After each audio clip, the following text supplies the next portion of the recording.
sexualidade, gênero, corpo. O conceito de heterotopias, realmente eu não vinha trabalhando antes há tanto tempo, mas o evento, assim como para a Vanessa, me motivou bastante, porque eu pensei dentro desse grande campo que eu venho trabalhando, que é a questão do corpo e da sexualidade, como é que nós podemos pensar e trazer uma discussão sobre heterotopia?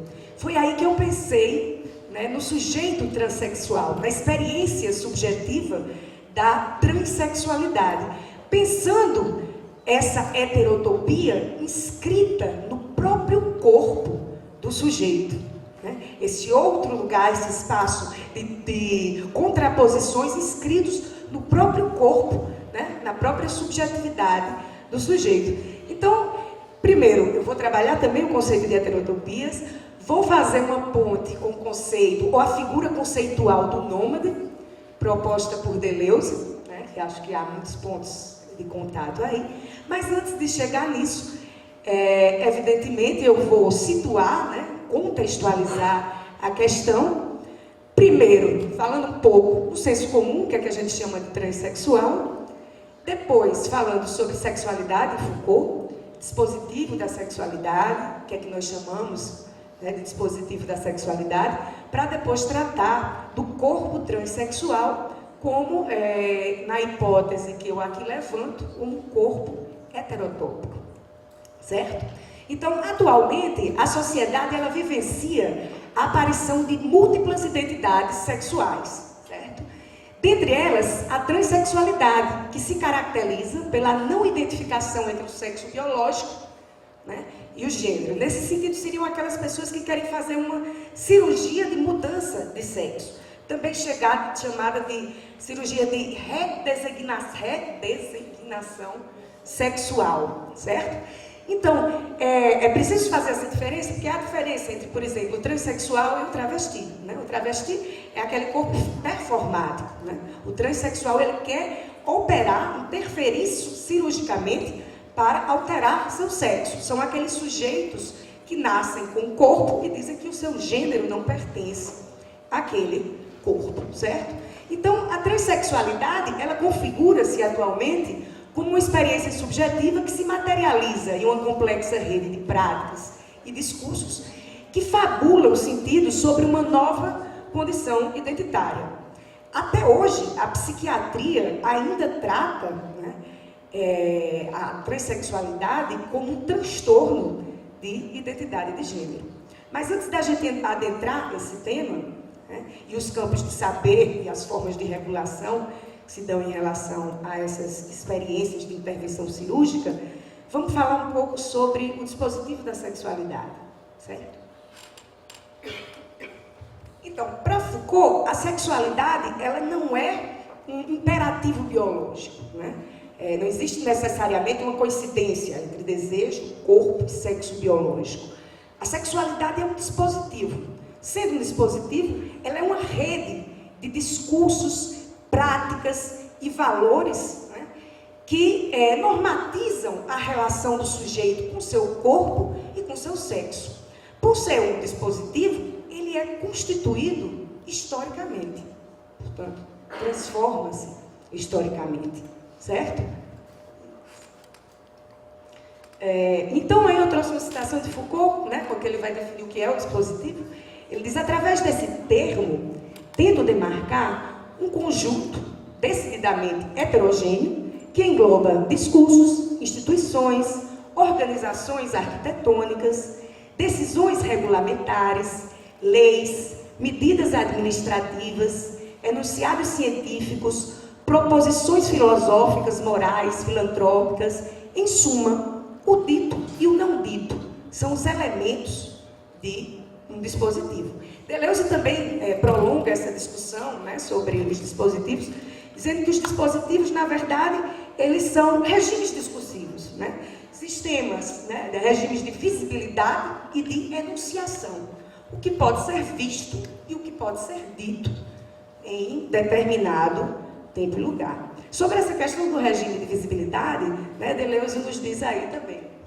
O dispositivo, na verdade, ele distribui a luz a fazer distinguir o que é visível do que é invisível. Ou seja, ele não é algo que ilumina um objeto que já está existente a priori. Né? Ele é o que lança a luz e constitui o olhar discursivo sobre esse objeto, certo? Então, para Foucault, a sexualidade ela é um dispositivo histórico, né? E ele vai nos demonstrar, ao longo dos 3 volumes da história da sexualidade, né? Como se constitui esse dispositivo da sexualidade. E ele começa nos alertando para uma coisa muito interessante, que é o seguinte: geralmente a gente tende a pensar as relações de poder que se dão sobre a questão da sexualidade como relações de repressão e de silenciamento. Quando ele nos diz, não, mas a verdade é o contrário.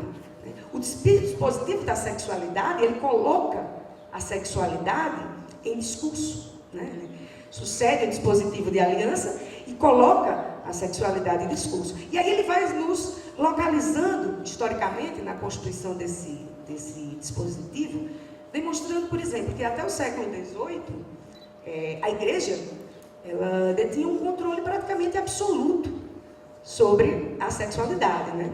Através do poder pastoral, das técnicas de confissão, né? Então, os sujeitos com medo, com temor, né, de cometer, de resvalar nos pecados da carne, né, eram impelidos a falar de si, a colocar essa sexualidade em discurso, né? Então, essa sexualidade aí, ela estava dentro do que seria puro, que seria virtuoso, e que seria pecaminoso. Entretanto, essa técnica da confissão, que se inaugura, né, ainda no poder pastoral, ela se prolonga ao longo do poder disciplinar. Só que a partir da constituição de outros campos de saber e de poder, que passam, né, a regular vontades de verdade sobre a sexualidade. Principalmente ele destaca a medicina, evidentemente, né, com a modernidade, e o direito, tanto o direito civil quanto o direito penal, né, que regula, né, os atos, né, que são legítimos ou não sexualmente.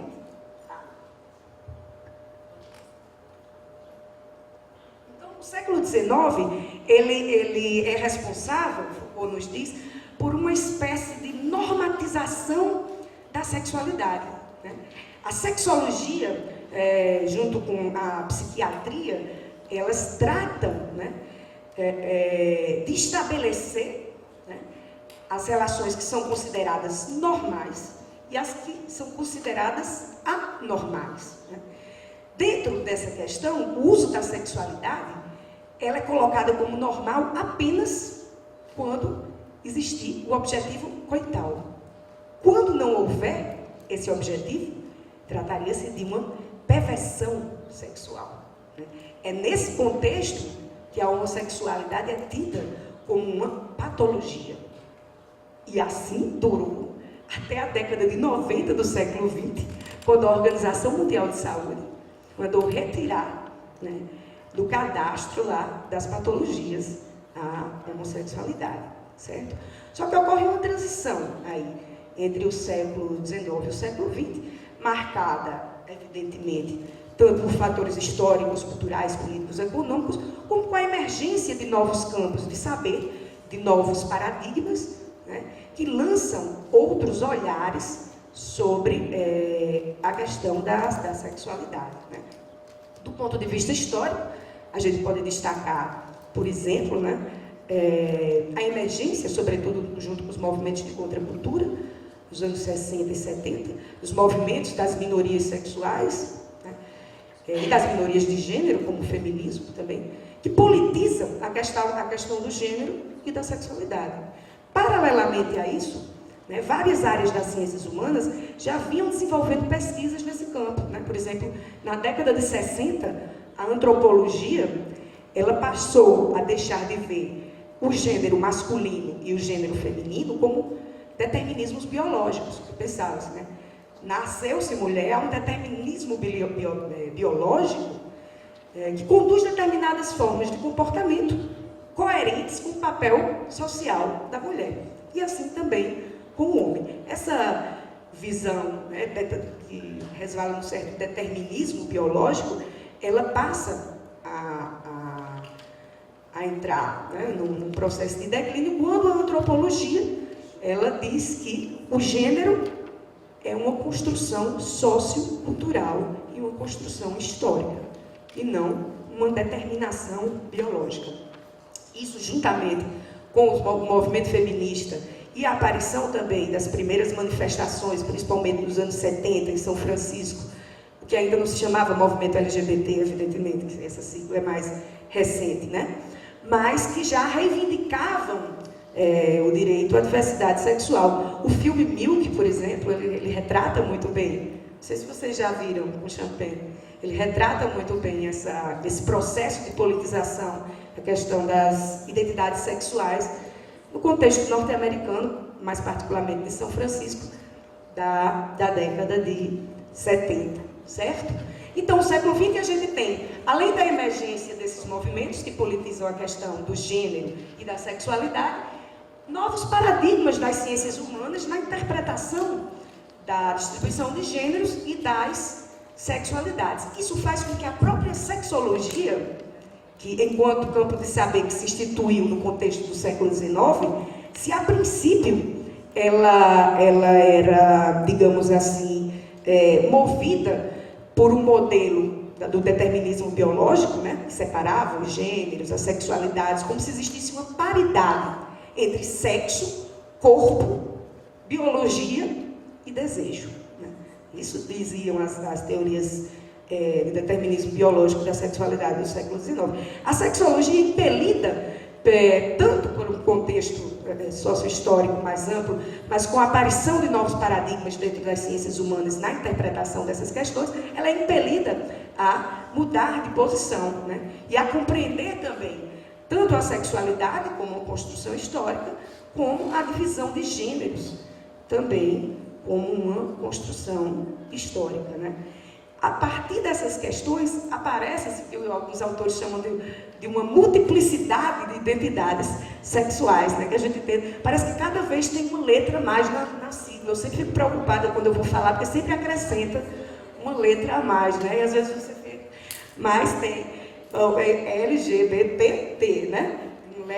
Lésbicas, gays, bissexuais, travestis, transexuais, e tem também os intersexuais. A intersexualidade, ela na verdade está ligada à questão do hermafrodita, etc. Tá? Então vamos prosseguir aí. Até chegar na doutora. Então, gente, só que para que a gente fale da transexualidade, a gente tem que pensar que essas cirurgias, esses procedimentos cirúrgicos de intervenção, né, na mudança dos corpos e dos sexos, né, dessas pessoas, eles são motivados também pela aparição de determinados campos de saber que tornam isso possível. Por exemplo, é necessário a gente lembrar que, sem o avanço da biomedicina, com as técnicas de intervenção cirúrgica e com as terapias hormonais, enfim, seria impossível que isso se tornasse uma realidade. Então, há campos de saber, né, que enfim, produzem, né, essas condições aí. Além disso, o avanço da sexologia nessa compreensão também. Só que, evidentemente, não existe apenas as formas de saber, né, que possibilitam essas práticas e esses discursos. Existem também formas de vigilância e controle sobre esses corpos, né? Não é qualquer pessoa que pode se submeter a uma cirurgia de mudança de sexo, né? A maioria dos países europeus já conta com leis específicas sobre essas questões. O Brasil está bem atrasado aí nesse ponto, mas a grande parte dos países europeus contam com isso. Então, existe aí o discurso da psiquiatria e o discurso jurídico, na vigilância e no controle desses corpos e dessas subjetividades, que daí emerge. Não é qualquer pessoa, você tem que passar por uma série de exames, por um aparato burocrático enorme, para ser autorizado ou não a fazer essa cirurgia. Agora vamos fazer a temperatura. Então, além de submeter-se ao discurso médico e jurídico, além disso, o sujeito trans, ele precisa lidar com uma sociedade, né, cuja ordem patriarcal, cujos valores heteronormativos ainda não aceitam essa subjetividade, certo? Então eu coloquei aí, além de submeter-se ao discurso médico e jurídico, o sujeito trans é infalivelmente submetido à vigilância moral da sociedade que lhe marginaliza a condição de corpo abjeto e corpo excluído. Que corpos são esses? Reinscritos por intervenções cirúrgicas, regulados por terapias hormonais, legitimados pelo registro civil e repudiados por uma ordem moral vigente. Que experiências subjetivas ensejam. Eu coloquei aí até a citação que o Rosário até falou na fala dela, né, de Foucault, que ele diz: enquanto as utopias consolam, as heterotopias inquietam, né? Então, as utopias são posicionamentos sem um lugar real, né? Foucault propõe o conceito de heterotopia para designar espaços diferentes, contraposicionamentos localizáveis. As heterotopias podem justapor em um só lugar espaços e posicionamentos variados.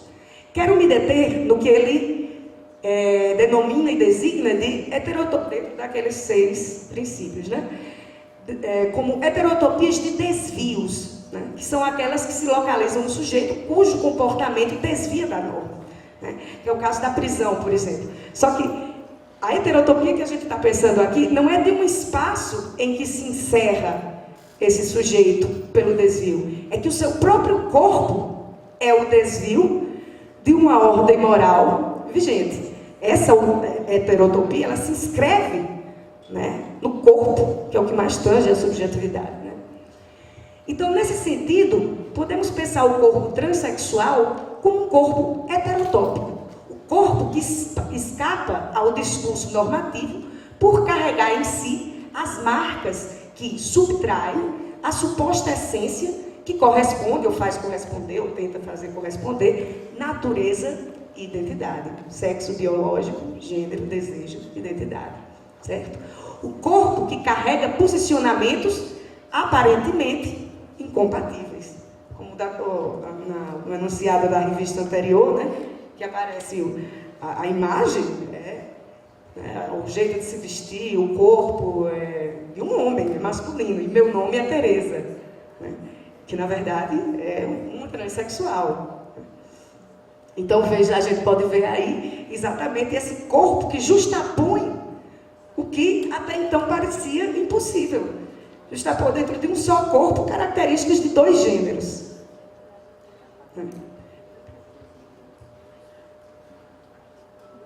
Pronto, vamos passar. Segundo Foucault, as heterotopias se submetem a regimes de abertura ou fechamento. Isto é, ou se é obrigado a entrar, como nas prisões, ou só é possível entrar através do cumprimento de ritos e permissões, como é o corpo transexual. Como eu disse a vocês, essa subjetividade não se alcança de qualquer maneira, né? Há uma série de regras que regulam esse corpo e de ritos que o sujeito tem que passar para alcançar a autorização para a cirurgia de mudança de sexo, né? Esses ritos de passagem, né? E além disso, a figura conceitual do nômade, né, proposta por Foucault, que eu trago aqui, certo? Ela também nos oferece reflexões pertinentes sobre o corpo trans. O que seria o nômade, essa figura conceitual de Foucault, né? Segundo Deleuze, o nômade, ele viaja com intensidade, né? Só que a gente tem que separar a figura conceitual do nômade proposta por Deleuze do senso comum que a gente tem de nômade, né? Do que é nômade e o que é sedentário, né? Sedentário é aquele que mora no seu lugar, o nômade é o que está sempre viajando. Só que o que é que Deleuze nos diz? É uma figura conceitual, né? Que o nômade, ele é aquele que viaja com intensidade. Contudo, intensidade não é o mesmo que movimentação. Atenção. Os espaços em questão também podem ser da ordem do simbólico, né? A gente pensa, às vezes, o nômade apenas como aquele que transita por diversos espaços territoriais. Deleuze nos diz, não, a figura conceitual do nômade é aquele que viaja com intensidade, é aquele que pode desarrumar os espaços simbólicos. Né? O transexual, ele desorganiza os espaços simbólicos que diferenciam, segundo a ordem patriarcal e heteronormativa, os gêneros da sexualidade, do desejo, do corpo biológico, cada um com sua função social e com uma identidade que seria talvez de uma essência, né? Nasceu mulher, tem que desejar como mulher, tem que comportar-se como mulher, etc. Então, os espaços em questão são da ordem do simbólico. Ser nômade é escapar aos espaços normativos. Nesse sentido, a gente pode ver na experiência transexual um corpo que escapa à heteronormatividade, que é como a gente chama essa heterossexualidade compulsória, né? Essa ordem patriarcal que divide gêneros e sexualidade. Ser nômade é desorganizar as trilhas que instituem tanto o espaço físico territorial como o espaço simbólico. Experiência essa que é marcada no corpo e no discurso. Bom, eu trouxe essas primeiras provocações porque a questão da transexualidade para mim ainda é nova, né? A sexualidade eu já venho trabalhando há muito tempo, então foi um desafio para mim também trazer algumas discussões sobre isso, mas, bom, pelo menos para mim foi muito prazeroso, né, fazer essas análises aí.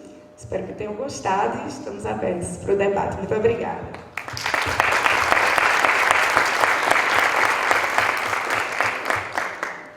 Muito obrigada, professora Maíra. Nós abrimos agora para as questões. Se você tiver alguma questão, é só levantar a mão, indicar para quem é a questão. Nós levaremos o microfone para que você faça a sua pergunta.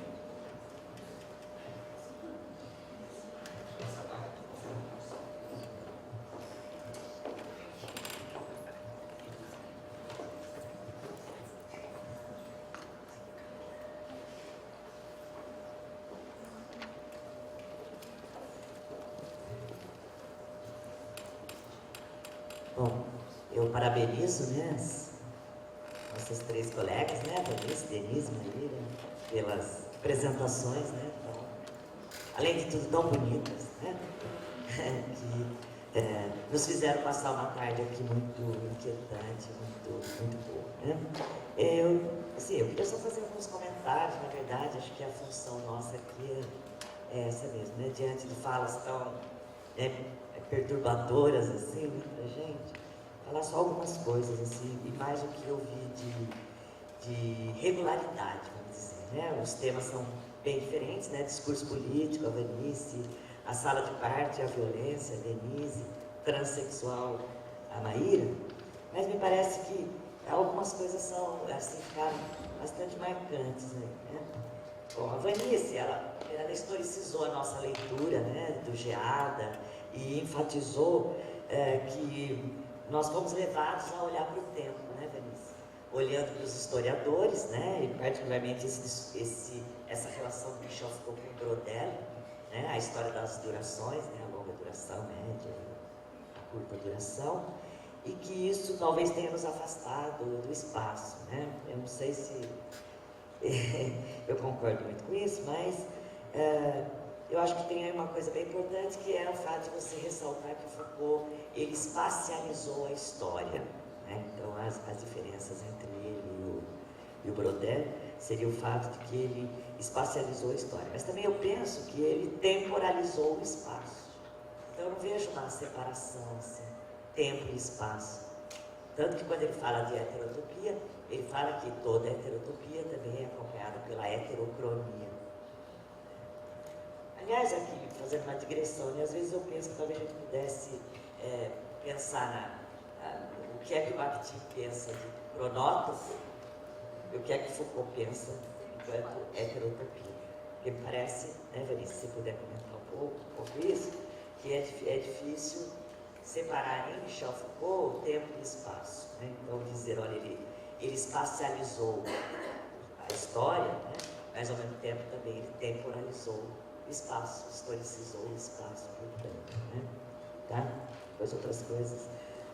Aí, eu estava falando das regularidades, né? Então, se você comentou essa questão de que o Foucault espacializou a história, eu penso que a fala da Denise, né, sobre a violência na sala de parto veio nos mostrar que o Michel Foucault também espacializou o poder, né?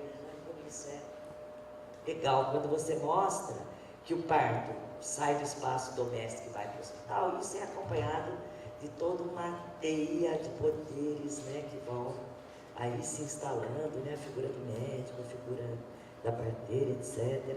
Me parece que seria uma coisa bem interessante, né, para a gente pensar essa questão da espacialização, né, do poder, né, que Michel Foucault faz, né? O próprio nome microfísica, né? Talvez eu nunca tenha nem pensado microfísica do poder, é a própria espacialização do poder, né?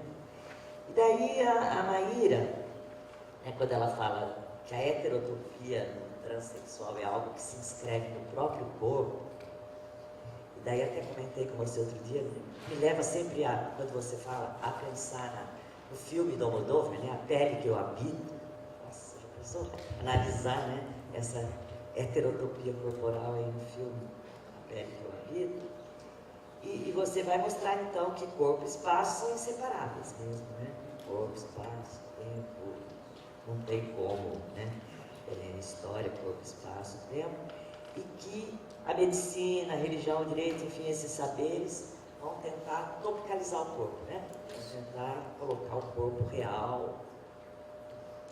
Daí, o que eu gostaria que você comentasse é que talvez na modernidade a gente tenha alguma coisa que esteja no campo do politicamente correto e que incita a que se fale sobre a transexualidade. Eu, por exemplo, sou funcionária pública do Estado de São Paulo, né, professora de uma universidade pública. Eu tenho que me recadastrar todo ano e eu entro no site da Secretaria da Educação e abrem lá umas caixas de diálogo e diz assim: minha preferência sexual é... Depois abre uma caixa imensa, eu tenho que dizer, eu tenho que confessar. E agora esse ano entrou uma nova. A minha identidade de gênero é homem, mulher, trans.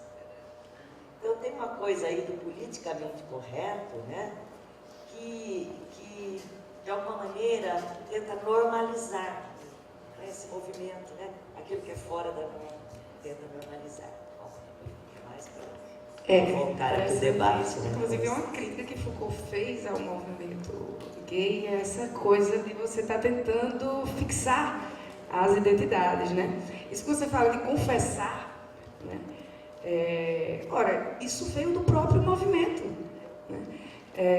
Como é bem retratado no filme, né, em Milk, o líder, quando cria-se inclusive um mote de sair do armário, ele incita os colegas a se assumir, porque seria através dessa suposta visibilidade que haveria também uma forma de aceitação. Mas essa sua pergunta, só um comentário que é engraçado. Aí o pessoal me procura muito na universidade para dar palestras sobre essas questões e para dar entrevista e tal. E aí um grupo de alunas minhas chegou e colocou a câmera na minha frente e não passou nenhum roteiro, né? Aí a primeira pergunta falou assim: professora, como é que você se vê dentro do movimento? Ou seja, ela queria que eu assumisse minha sexualidade na frente da câmera. É isso, né, que Foucault fala, que na verdade é o próprio dispositivo da sexualidade. Essa necessidade do sexo estar sempre em discurso, né? E a gente vai tentando fixar identidades a partir dessas designações, né? E muitas vezes essa coisa de fixar as identidades também é uma forma de aprisionamento, sem dúvida nenhuma.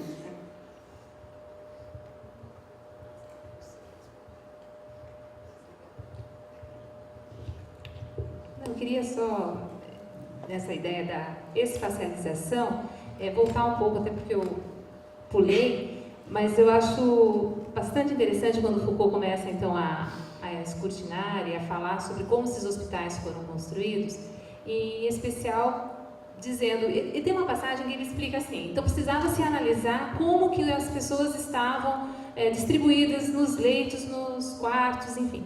E havia uma análise, até não me lembro bem se era essa a espacialização correta. As parturientes, quando estão no andar de baixo e as pessoas acometidas de uma febre lá que eles tinham no andar de cima, o índice de mortalidade das mulheres era muito maior. Então tinha que se inverter o espaço. Então era detalhadamente repensado como que cada coisa devia se acontecer, até se chegar ao momento em dizer, então isso aqui não é mais um espaço da morte, mas passa a ser uma máquina de cura. Então, para que isso funcione, esse espaço era todo ele disciplinarizado. Então, isso vai nascer justamente com toda a tecnologia do poder que se instaura, disciplinarizando, né? Aqui estou falando do hospital, mas concomitantemente os outros, para pensar nessa sociedade que se organizava de forma disciplinar. E as mulheres, obviamente, não passaram ilesas a esse processo. Obrigado pela pergunta, Rosário. Na verdade, quando eu estou falando que nós olhamos para o espaço, acho que estou falando de mim mesmo, para o tempo, né? Mas eu estou pensando em focalização. E aqui mesmo, se a gente pensar nessa mesa hoje, a Maíra, para falar da transexualidade, ela deu todo o decorrer do tempo, ao longo dos séculos, como isso se deu. A Denise, para falar sobre a questão da mulher parturiente, ela também discorreu como ao longo dos séculos isso se deu. Então, me parece que a gente tratar isso como muito próximo de um percurso de exigência, até pelo percurso da análise do discurso, até pelas questões de como nós nos reconhecemos hoje a partir da nossa história, a questão do sujeito como uma construção histórica, né? Então, e sempre que se diz desse tempo, está se dizendo do espaço. Ela está falando do espaço do quarto, né? A Maíra está falando do espaço do próprio ser, como esse espaço heterotópico. Mas a gente fez um evento falando de heterotopia. Como se assim, é preciso dizer disso. Talvez a gente esteja, né, vamos focalizar isso. Então é nesse aspecto que eu digo assim, de como isso foi interessante me chamar a atenção para isso hoje e olhar para o nosso percurso. É claro que nós nunca negligenciamos um ou outro, mesmo porque é impossível, e nem o sujeito, né? A gente trabalha, né, no interior da enunciação, né? Pessoa, espaço e tempo, não tem jeito. Mas a questão que está inscrita para o Michel Foucault na história é que como ele insere isso fortemente, né, quando ele vai olhar da margem para o centro. Então, mesmo o que me interessou dizer foi que mesmo o Brodel estava falando do espaço, né, pondo o espaço no centro, ainda era diferente, né, ainda era diferente do que o próprio Michel Foucault fazia. E isso só me fez reafirmar que o que a gente faz aqui é muito próximo de como Michel Foucault mesmo falava do espaço, que é o da margem, que é o do acontecimento, né, que é da emergência a partir da acontecimentalização. Então foi nessa direção, né? Eu posso até reconheço trabalhos, né, que li, ou do grupo, que o espaço está presente, né? Mas sempre que está presente o espaço, o tempo, né? Tá o tempo, então é indissociável. Agora a questão onde a gente jogou mais luz, eu suspeitei que a gente jogou bastante luz para o tempo. A gente joga para o tempo. E ainda bem, é ótimo, não estou pondo uma oposição entre um e o outro. Mas olha, eu estou de alguma forma dizendo que legal, fizemos um para o espaço. Fizemos um evento para olhar, né, com uma lente bem próxima para o espaço, né, para a heterotopia. Então acho que essa era essa a minha preocupação mesmo.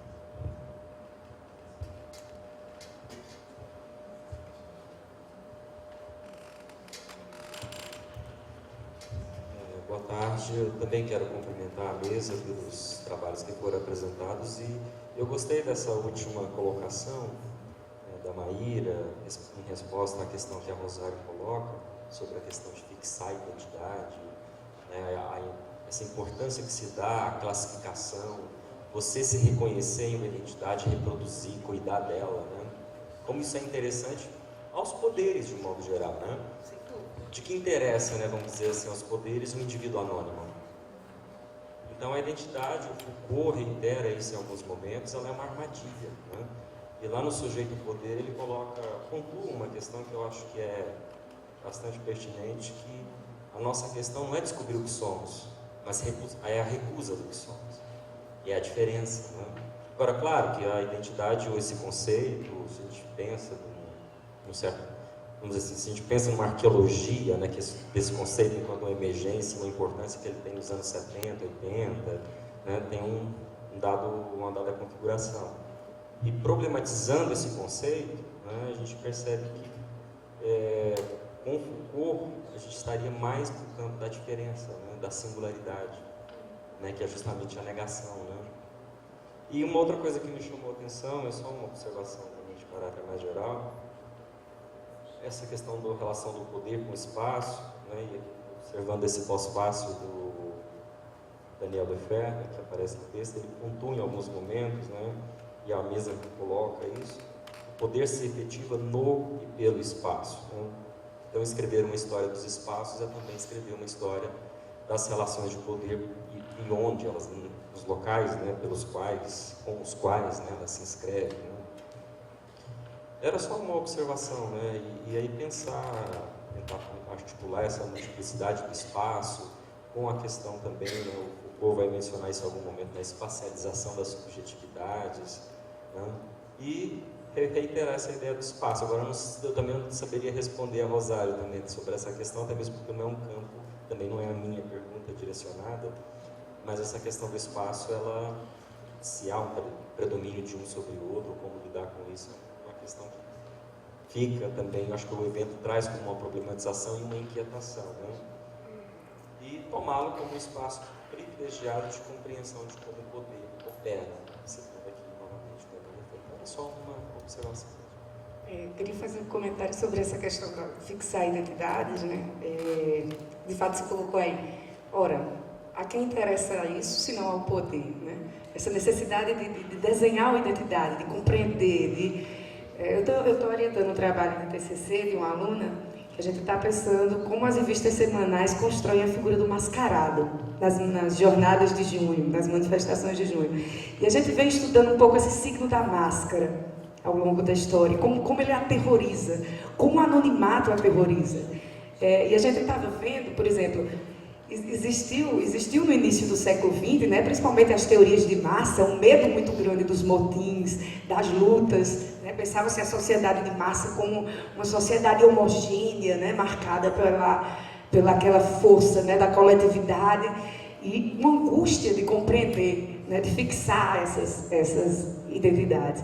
Então, a gente estava vendo a estratégia discursiva das revistas, que era a seguinte, né? Desmascarar os mascarados. Tentar identificar a partir de um movimento que, na verdade, é um movimento viral, é um movimento de rede, né? Não há líderes mesmo, um movimento horizontal, há uma outra dinâmica. Enquanto isso, as revistas semanais, a Veja principalmente, a Época, tentavam a todo tempo trazer personagens para fixar lideranças com medo desse anonimato, né? Dessa não identidade. Então, o poder tem muito medo quando não consegue fixar essas identidades.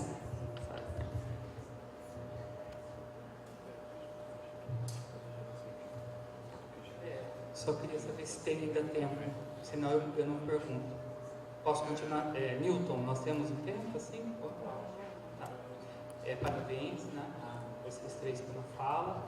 Eu queria, assim, um pouco para a Denise, mas assim, acho que não espero uma resposta, porque acho que você inicia a sua fala dizendo mesmo, assim, eu levanto, né, me parece que o hospital, a sala do parto é uma heterotopia, aí você deixa esse suspense e vai analisar a questão do corpo. A sua fala para mim, ela está mais para o corpo e menos para essa questão. Talvez porque, enfim, fica até mesmo uma questão que você possa, numa pesquisa e quem sabe em outro evento, falar, olha, aquela hipótese eu posso dizer alguma coisa agora a respeito disso. Em princípio me pareceu, eu não sei se daria para afirmar, mas também é uma inquietação nesse sentido. Até quando você retoma Foucault, para dizer que como era bem distribuído isso no hospital, onde ficava cada um, então assim, e aí eu penso também em algumas reportagens, alguns enunciados midiáticos do tipo deu à luz na ambulância, deu à luz na porta do hospital porque não havia espaço como é que chama? Onde se dá a luz na enfermaria? Não. Na maternidade. Bom, então assim, a gente vai ouvindo algumas coisas aqui, então acho que fica talvez para a gente pensar. Eu acho que você levanta uma inquietação muito interessante. Então assim, não é uma questão para você dizer, né, mas sim, estava pensando um pouco no seu tema, Maíra, assim, em relação a essa questão, porque a gente pensa assim, né? Eu vou falar um pouco da questão da heterotopia de compensação na minha fala, mas eu não sei, assim, aquele corpo, né? Ele é tão perfeito e harmônico quanto o meu não é, né? Então, chegar ali, né? Chegar naquele corpo, né? É essa ideia da heterotopia de compensação. Aquele corpo é tão perfeito e harmônico quanto o meu não é. Então, esse trabalho de me tornar 100% mulher, né? Então, assim, isso não sei, talvez um conceito que possa ser pensado, né, em relação a isso, a essa ideia. E aí a gente levanta tantas questões. Eu tinha um orientante de iniciação científica trabalhando com a pansexualidade. E aí você pensa, onde está essa sexualidade, onde está o desejo? E aí parece que ele é tão disperso na ideia da pansexualidade, né? Ele trabalhou com alguns autores de literatura que se declaravam pansexuais, ou que mídia dizia que eram pansexuais. E aí, quando ele entra em alguns blogs, os autores de blogs chamam de pan e olha de homossexuais. Então ele foi observando também uma dispersão e uma falta de estabilização, ou dificuldade de estabilizar, ou de tentar estabilizar linguisticamente o que é esse espaço ocupado por esse corpo aí. Mas também não é para você dizer nada, é assim algo que me suscitou na fala sua, Denise, a respeito disso, tá bom?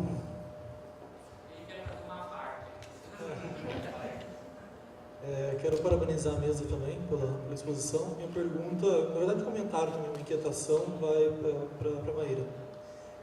Nessa questão da transexualidade, quando aparece essa fixidez, quando você discute homem e mulher, então um binarismo, né? Se você observa uma contradição, por exemplo, quando diz o transexual, na verdade, é uma mulher. Se você, o artigo que determina isso, ou quando aparece 100% mulher, se você, é que assim, o recorte é pouco, né? Não dá para ver esses enunciados por completo. Enfim, só quero comentar. Eu acho que se não fixar os sentidos é melhor ainda, porque a gente não fixa as identidades também. No sentido do senso comum, obviamente, o pansexual é aquele que tem desejo por tudo, né? Até pela samambaia da casa. Mas o transexual é aquele que tem desejo de mudar o sexo biológico, né? Mas é muito interessante porque, na verdade, na minha compreensão, a sexualidade é algo muito fluido. Por isso que fixar identidades, a gente tem o desejo de fixar pelo discurso essas identidades, mas elas nos escapam. É impossível você definir assim. Muito legal a colocação do enunciado lá também, né? Tinha o corpo do transexual, agora ela é 100% mulher. Né? Você vai tentando fixar isso, mas na verdade a gente percebe que escapam os sentidos, porque a sexualidade é fluida. Né? Não sei se eu respondi, né? Eu queria então, né, no ponto que o Pedro apontou, Pedro, então assim, quando eu escapo um pouco nessa conversa de falar sobre a questão da heterotopia para tentar descrever a sala de parto como um lugar heterotópico, não me parece que ela está tão apartada assim, se eu pensar aquilo que está vindo, né, nessa discussão. Se não é na sala de parto, então onde que esses discursos vão irromper? O que acontece? O que tem nesse espaço em especial para que essas coisas possam então acontecer? Então eu concordo que é a questão do corpo, mas a questão do espaço, até porque existe um outro discurso, e isso eu quero, né, avançar durante esse ano com um projeto pensando, né, com o pessoal da enfermagem, com o pessoal da saúde mesmo e com a medicina. Esse discurso do parto humanizado, eles estão pedindo para que não seja feito mais em hospital, que os partos sejam feitos nas casas e que as casas acolham uma equipe, e hoje tem a figura da doula, que é uma...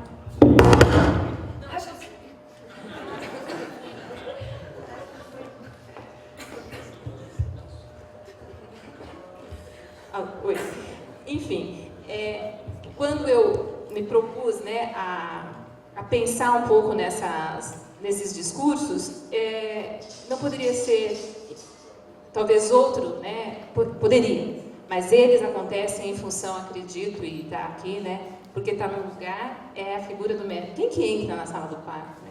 Como é que funciona lá dentro? Essa questão do lugar, do espaço, me parece bastante importante para que aconteça o discurso da forma como eu tentei enredar. Só mais um comentário sobre a questão das identidades, né? Eu venho lendo ainda, mas estou começando a leitura, por isso que não trouxe as discussões, sobre teoria queer, né? Que Judith Butler, inclusive a partir das leituras de Foucault, né, que propõe, né, queer na verdade é um adjetivo pejorativo nos Estados Unidos, como se fosse, por exemplo, viado, entre a gente, o sapatão, né? E é uma teoria pós-identitária, que reflete justamente sobre essas questões que vocês problematizaram aí. Espero em outra oportunidade trazer discussões sobre essa teoria também.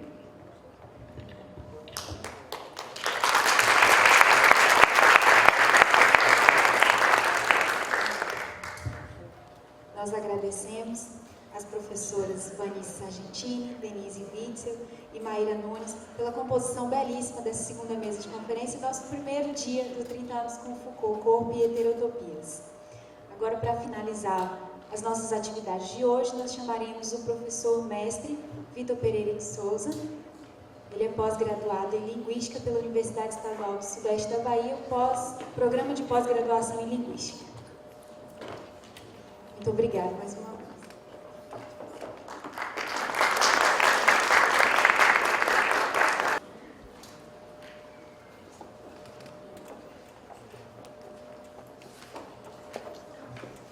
Boa tarde. Acho que não é demais, mais uma vez, dar as boas-vindas a todos. E assim, a minha fala é extremamente breve, sobretudo porque acho que o que pretendemos mostrar por meio do audiovisual será bem mais interessante. Mas eu não poderia, nós não poderíamos exibir esse material sem antes relatar o nosso breve percurso, né, em busca dos caminhos feitos por Michel Foucault em Salvador na década de 70. Então, como também em se tratando de material audiovisual, nem sempre esperamos os créditos, então acho que esse é o momento de fazer alguns agradecimentos antes. E essa proposta chegou até a gente a partir de uma sinalização feita pela professora Ivânia Neves, a quem nós devemos a realização desse produto que nós fizemos em tão pouco tempo, mas assim, acho que é uma contrapartida muito legal. E assim, a partir da sinalização da professora em torno da passagem de Foucault por Salvador, nós simplesmente caímos na internet para ver o que poderíamos encontrar. Nossa ambição imediata era apenas recuperar o que saiu sobre essa passagem de Foucault em Salvador. Então, iríamos ao acervo histórico, tentaríamos localizar essas matérias, mas assim, encontramos algo a mais que muito nos surpreendeu. Então, na internet nós encontramos primeiramente um trabalho feito pela professora Eliana de Barros Conde Rodrigues, da Universidade do Estado do Rio de Janeiro, na qual ela tem um projeto de pesquisa intitulado Michel Foucault no Brasil, Presença, Efeitos e Ressonâncias. E a partir desse texto, nós conseguimos chegar ao professor Cláudio Luiz Pereira, um antropólogo, atual diretor do Museu de Arqueologia e Etnologia da Universidade Federal da Bahia. E o professor Cláudio, ele já tem todo um levantamento daquilo que nós esperávamos apenas conseguir umas simples reportagens e fazer um vídeo. Nada tão grandioso. E não pense que também, mesmo com tudo que conseguimos depois, essa seria a nossa preocupação. Pelo contrário, escolhemos fazer algo bem experimental, mas ao mesmo tempo significativo para trazer nesse momento. E assim, o professor Cláudio, na verdade, ele já tinha todo um levantamento desses dados, inclusive de materiais, das matérias de jornais. Pelo fato de estar vinculado à Universidade Federal da Bahia, ele também tinha acesso a documentos referentes à passagem de Foucault pela Faculdade de Filosofia no ano de 1976. E um material ainda inédito, não publicado, e de uma forma muito generosa, ele cedeu e nos deu assim, total apoio, então que facilitou bastante o nosso trabalho. Além de que também foi assim, um contato e acabamos construindo uma relação bem interessante para, quem sabe, uma parceria futura também. E aí, além de agradecê-lo também, que foi assim, fundamental, nós tivemos também o apoio da professora Maria Hilda Baqueiro, diretora da Faculdade de Filosofia, que simplesmente abriu literalmente as portas da faculdade, dos arquivos, também com a funcionária do setor, Marie Depuy, que foi assim incrível com a gente. E nós só tínhamos apenas 2 oportunidades para fazermos isso. Então, na primeira, fomos a Salvador, conseguimos estabelecer o contato com o Cláudio, que de uma maneira incrível e ímpar, ele acabou retomando contatos daquela lista de presença da Conferência de Foucault no dia 25 de outubro de 76. E a nossa ideia também, já que a coisa estava crescendo tanto, claro, seria encontrar alguém que de fato ouviu Foucault. E acabamos encontrando. Então, eu acho que não preciso mais me alongar, né? Mas assim, eu só gostaria de, antes mesmo de vermos o vídeo, pedir uma salva de palmas para a Faculdade de Filosofia e Ciências Humanas da UFBA, sobretudo na pessoa da professora Maria Hilda Baqueiro, para os professores Ricardo Liber, que à época era o editor de O Inimigo do Rei, uma espécie de um periódico anarquista da época, no qual traz um trabalho de Foucault, ao professor Eduardo Nunes, que também, na época, além de ser um calouro de ciências sociais, ouvinte da Conferência de Foucault e também editor da revista Barbárie, que traz em 2 edições o texto As Malhas do Poder.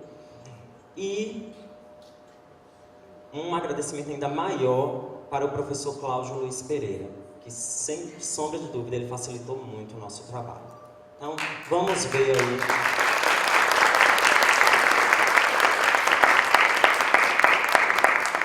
O que conseguimos produzir.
documental, considerando jornais da época, noticiaram a passagem dele, até jornais alternativos que tinham, digamos assim, uma circulação muito mais restrita, que eu fui achar ao longo do tempo.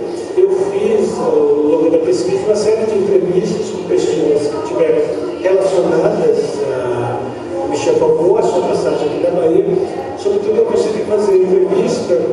aqueles que foram os editores, tradutores e editores do texto As Malhas do Poder. Foi originalmente publicado aqui no Brasil, depois, posteriormente, publicado na Argentina e, por fim, chegou ao Petit da edição francesa. Mas, naquele momento da pesquisa, o que eu estava tentando dirimir era, sobretudo, como foi estabelecido esse texto. O Foucault teve aqui, pronunciou essa conferência e a versão que tem do texto é uma versão da tradução feita pelo Foucault naquele momento em que o próprio Bira fazia a tradução. Portanto, o texto fixado é o texto da tradução, não necessariamente o texto original do Foucault em francês. Em 27 de outubro de 1976, o jornal A Tarde, aqui na Bahia, vai publicar uma notícia com o seguinte título: Michel Foucault acha o jornalismo a filosofia de hoje. Isso é muito legal, porque essa é a discussão que o Foucault está fazendo em torno do que são as luzes, a partir da ideia de Kant, quando a gente tem as perguntas que questionam os nossos lugares de identidade. Então, a partir dessa ideia de pensar que o jornal é o lugar da filosofia, é o lugar de discussão de nós mesmos, a gente pode depreender, e eu não poderia deixar de trazer a pergunta do Foucault, que é: quem somos nós hoje? Então, é nesse momento que Foucault atribui a toda a veiculação impressa, ao jornal, esse lugar de questionamento de quem somos nós e esse lugar de identidade. E esse é o próprio lugar, o objeto do qual ele fala e sobre o qual ele está falando. Acho que na época eu consegui levantar os registros, tanto documentais, no sentido daquilo que foi publicado na imprensa, quanto os parcos registros fotográficos que foram feitos na época sobre a passagem de Foucault aqui. E fiz algumas entrevistas, uma feita com o Roberto Machado, que era o acompanhante primordial de Foucault. Foucault chega antes, o Roberto vem encontrá-lo e depois ele segue para Recife. O Roberto era o tradutor do Foucault naquela época. Fiz entrevista também com o Virajara Rebouça, que tinha sido tradutor das conferências de Foucault. E também fiz entrevista com o Marcos do Rio, que tinha sido o editor da revista Barbárie, que é uma pequena revista anarquista que vai veicular o texto de Foucault em duas partes, quer dizer, o registro que se fez da palestra dele. Ele foi crescendo porque outros grupos de anarquistas, libertários nos outros estados fizeram a mesma coisa. A estrutura do jornal é que era mais interessante para nós, que foi uma prática realmente de autogestão, sem censura, sem grupo editorial para estabelecer regras ou ver os artigos, selecionar. Não era assim que funcionava. O que funcionava é que o jornal tinha tantas folhas, as pessoas que vendiam o jornal eram pessoas que mandavam os artigos assinados, e o jornal publicava sem a menor forma de censura. Isso funcionou interessante, funcionou muito bem. Então, cada número era editado em uma cidade. Uma ocasião era no Rio, outra ocasião em São Paulo, e por aí Rio Grande do Sul, e por aí foi. Então, esses grupos todos no país inteiro, eles vendiam o jornal, nós vendíamos na rua, vendíamos em bares, vendíamos nas escolas, e arrecadávamos todo o dinheiro e imprimia o próximo número. Com essa mobilidade, então, nós podíamos imprimir em cada cidade. Com a cidade que pudesse imprimir mais barato, onde nós imprimíamos e mandava para os núcleos todos ligados ao jornal. Tem uma coisa interessante quando se pensa quem é que Foucault atrai. Se a gente pegar a lista de personalidades que estiveram presentes, como eu disse, naquele momento Foucault já era um intelectual bastante conhecido, mas sobretudo conhecido por aqueles professores que tinham tido estadias na França. no caso do Bijapuru Vidrachala, é bolsas que tinha estudado lá. O Foucault atrai todo tipo de intelectual. Rubem de Pin, que era um grande psiquiatra, Estácio de Lima, que era um antropologista, Pedro Agostinho está lá também, que foi diretor aqui do museu, que mais o Tales de Azevedo, tá? Toda a intelectualidade da faculdade acorre para ver a palestra de Foucault e ocorre também o que, digamos assim, gera de fato uma consequência muito proveitosa para a filosofia, e para a faculdade de filosofia e para o próprio Foucault, que são os jovens anarquistas daqui da Bahia. Então não é por acaso que o texto dele vai sair justamente nessas revistas anarquistas, sair em duas partes, na revista Barbárie, em parte sai no jornal Inimigo do Rei, que era um jornal anarquista também local e com muita expressão. Então, não é por acaso que Foucault atrai esses anarquistas, não é por acaso que ele tinha um discurso muito sólido sobre a questão do poder, que era uma questão central. Então, você pensa o seguinte, uma ditadura presente, muito forte, alguém que é capaz de falar sobre poder de uma maneira muito interessante e bastante original, e uma série de pessoas que vivem essa ditadura do ponto de vista real e que almeja, digamos assim, uma realidade muito além, digamos assim, desses limites coercitivos que a ditadura impunha. Então era mais ou menos a sopa do mel. Fala dos intelectuais mainstreams, quer dizer, dos estabelecidos, mas fala sobretudo dos jovens. E são justamente os jovens, esses anarquistas, que vão levar a palavra de Foucault muito além daquela mera fala, porque Foucault não falava com texto, Foucault falava, digamos assim, livre, mas o texto acabou fixado, e o texto acabou retornando para a própria obra de Foucault, tanto que está lá no Vitagrip, quer dizer, prova de que houve uma funcionalidade muito interessante. Eu era calouro de ciências sociais, né? Mas já tinha uma formação política, já tinha uma formação filosófica, né? Eu entrei em ciências sociais com já um posicionamento político, né? Dentro de uma perspectiva libertária e tal. E já tinha um pouco de informações sobre essas temáticas do poder, de Foucault, de Noam Chomsky e de vários outros autores que, digamos, navegaram próximo do movimento anarquista, né? Então, nesse sentido, foi um prazer. Depois tenho também o prazer de editar Foucault numa revista que a gente criou 4 anos depois. Nós começamos com um grupo de estudantes, mais ou menos ligado a um pensamento libertário, fizemos um pequeno jornalzinho puramente de estudantes, o número 1, e depois aplicamos uma coisa chamada de autogestão, quer dizer, o número de pessoas que faziam jornais, elas mesmas vendiam esse jornal e com o dinheiro arrecadado se imprimia. Esses 2 números da Barbárie era uma revista feita pelo pessoal, estudantes da Faculdade de Filosofia e Ciências Humanas, essa famosa São Lázaro. E tínhamos discutido já nessa época todas essas questões sobre poder.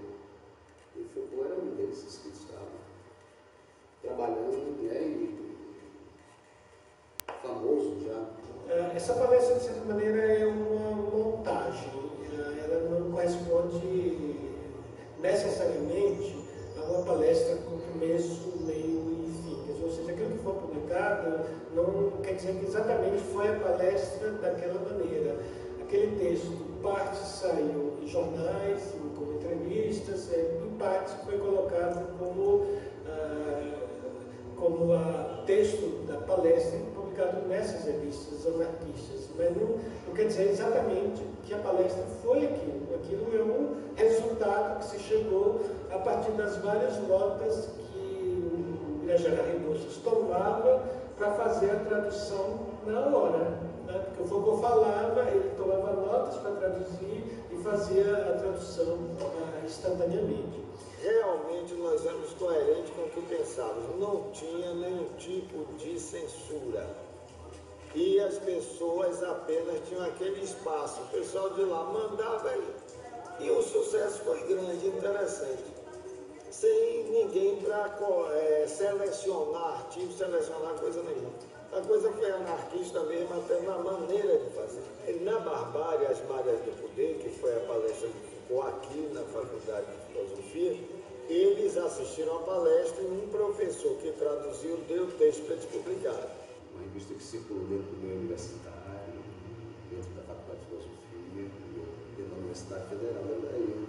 A gente publicou essa conferência e tivemos também essa sorte de poder publicar essa